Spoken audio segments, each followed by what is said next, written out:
کیا آپ ایک ایسی جگہ رکنا چاہیں گے جہاں سائے رہتے ہوں؟ ایلین مور کے وہ بدقسمت لائٹ ہاؤس جہاں سے 3 تجربہ کار لوگ ایک ہی رات میں پراسرار طریقے سے غائب ہو گئے۔ نہ کوئی لاش ملی، نہ کوئی نشان، بس رہ گئی تو ایک ڈائری جس نے پوری دنیا کو ہلا کر رکھ دیا۔ آج کی ویڈیو میں ہم اسی 125 سال پرانے راز سے پردہ اٹھائیں گے۔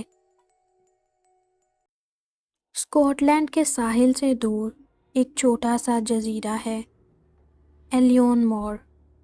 اس لائٹ ہاؤس کے بننے سے پہلے ہی لوگ اس جگہ سے ڈرتے تھے۔ پرانے رہنے والے وہاں قدم رکھتے ہی اپنی ٹوپی اتار دیتے تھے اور دعائیں مانگتے تھے۔ ان کا ماننا تھا کہ وہاں سائے رہتے ہیں جو انسانوں کو برداشت نہیں کرتے۔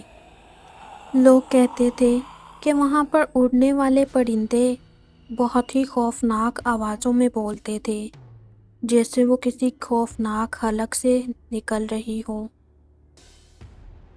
دسمبر 1900 میں 3 تجربہ کار کیپرز، جیمز، تھامس اور ڈونالڈ، وہاں اپنی ڈیوٹی پر گئے، یہ سوچے بغیر کہ یہ ان کی زندگی کی آخری ڈیوٹی ہوگی۔ 15 دسمبر کو ایک گزرتے ہوئے جہاز نے نوٹس کیا کہ لائٹ ہاؤس کی لائٹ بند ہے۔ اسکاٹ لینڈ کے سخت موسم اور طوفان کی وجہ سے ریسکیو ٹیم کو وہاں پہنچنے میں 11 دن لگ گئے۔ 26 دسمبر کو جب کیپٹن ہاروے جزیرے پر اترا تو وہاں عجیب خاموشی تھی۔ نہ کوئی ویلکم کرنے آیا، نہ ہی کوئی جھنڈا لہرایا گیا۔ جب ریسکیو ٹیم نے دروازہ توڑا اور اندر داخل ہوئے تو ان کے ہوش اڑ گئے۔ میز پر کھانا لگا ہوا تھا، جیسے وہ لوگ ابھی کھانے ہی والے تھے۔ ایک کرسی الٹی پڑی تھی، جیسے کوئی بہت دہشت میں اٹھا ہو۔ تینوں کیپرز کے رین کوٹ اندر ہی ٹنگے تھے۔ سمندر کے کیپرز کبھی بھی اتنی ٹھنڈ اور بارش میں بنا کوٹ کے باہر نہیں جاتے تھے۔ دیوار پر لگی گھڑی رکی ہوئی تھی، جس پر 3 بجے ہوئے تھے۔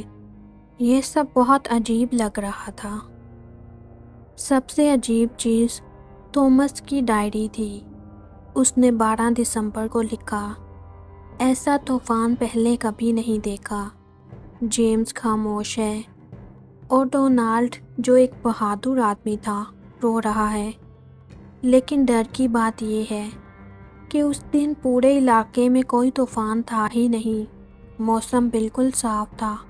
تو پھر وہ تینوں کس سے ڈر رہے تھے اور کیوں رو رہے تھے؟ یہ سب بہت پریشان کرنے والی باتیں تھیں۔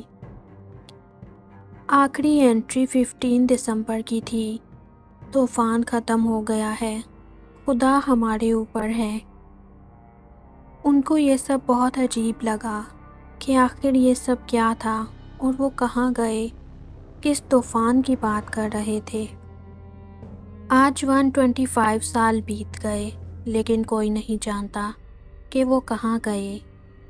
کچھ لوگ کہتے ہیں کہ انہیں کسی سمندری خوفناک مخلوق نے نگل لیا ہے، اور کچھ لوگ کہتے ہیں کہ انہیں اس جزیرے پر رہنے والی روحوں نے اپنا شکار بنا لیا، لیکن اصل حقیقت کوئی نہیں جانتا کہ وہ کہاں غائب ہو گئے۔ لوگ کہتے ہیں کہ آج بھی اس خاموش لائٹ ہاؤس سے 3 لوگوں کے رونے کی آوازیں سنائی دیتی ہیں۔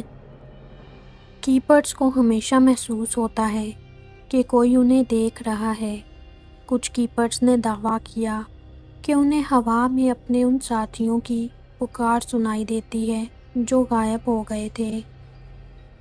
اس ڈر کی وجہ سے وہاں پر کام کرنے کو کوئی تیار نہ ہوتا، اور آخر میں 1971 میں اس لائٹ ہاؤس کو آٹومیٹک کر دیا گیا تاکہ کسی انسان کو وہاں رکنا نہ پڑے۔ یہ آج تک ایک راز ہے کہ آخر ان کے ساتھ ہوا کیا تھا؟ آپ کو کیا لگتا ہے کہ وہ کہاں گئے؟ سناٹا ہے جزیرے پر اور وہ مینار خاموش ہے، چاہے کوئی موسم ہو اب ہر بار خاموش ہے۔ وہ جو روشنی کی امانت کو لیے بیٹھے تھے، نہ جانے کب اندھیروں کے ہاتھ بک گئے، نہ کوئی نشان ملا، نہ کسی نے انہیں پکارا۔ وہ موت کی رازدانی کا ایک حصہ بن گئے۔ اب وہاں صرف ان کی ڈائری کے ادھورے صفحے ہیں اور وہ سوال کہ وہ لوگ کس دنیا کے ہو گئے۔